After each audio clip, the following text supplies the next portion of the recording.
Bonjour les crachibos, les patatoïdes, les toucanosaures, les cactusiens et les escariens vous saluent bien.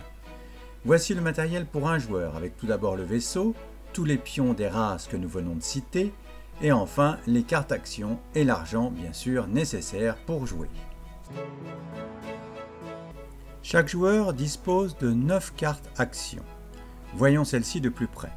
La première c'est l'amour, celle qui est juste à sa droite, la nourriture, suivie du tir au pistolet laser, du commerce, de la diplomatie, la carte pour changer les relations, la carte migration et pour finir la carte mutation.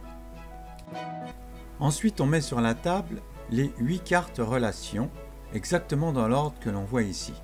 On va prendre les cartes races, il y a 20 cartes en tout, 4 cartes pour les 5 races.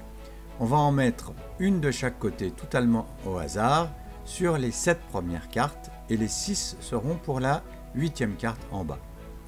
Alors on va les voir, la carte amour définit quels parents peuvent donner naissance à une progéniture. Ensuite, le tir au pistolet. La race de gauche est le tireur et la race de droite est la cible. La nourriture, donc c'est un peu la même idée, c'est pour éliminer les races adverses. La race de gauche mange la race de droite. Vient ensuite le commerce. Alors là on vérifie sur toutes les planètes et le joueur reçoit un jeton argent pour chaque paire de races de sa couleur. La diplomatie, c'est le même principe que pour le commerce, on vérifie les paires sur les planètes, mais cette fois-ci on gagne des points de victoire au lieu de gagner de l'argent. La migration, ça permet un déplacement gratuit, ça sert à déplacer son vaisseau, on peut rajouter de l'argent par zone et on fait embarquer et débarquer les différentes races. La mutation, on va changer toutes les créatures d'une race en l'autre race qui est en face.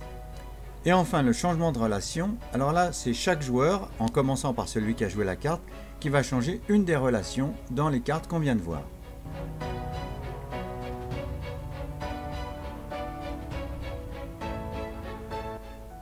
Alors voici ce que ça donne, je vais vous laisser regarder tranquillement.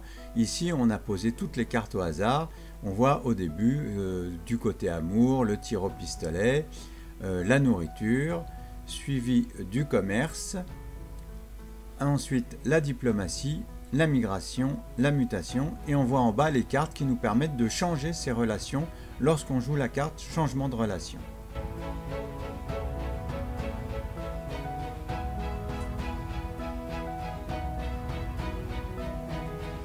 Voici la carte au début, on va poser le pion contour et ensuite chaque joueur va poser tous ses pions sur les planètes. Alors comme on voit les planètes sont quadrillées, donc il n'y aura pas de la place pour tout le monde, on va faire ça au fur et à mesure.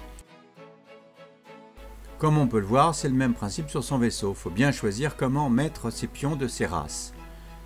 Voici le plateau donc au début de la partie, tous les pions ont été posés, le contour attend et maintenant on joue simultanément. Tous les joueurs vont poser en même temps une carte action. Ces cartes actions vont être résolues dans l'ordre du tour. Et tous les 4 tours, on va faire un décompte des majorités sur les planètes et ces majorités vont rapporter aux joueurs de la couleur des races majoritaires des points de victoire. Ces points de victoire vont s'accumuler et évidemment à la fin des 12 tours, c'est celui qui a le plus de points de victoire qui remporte la partie.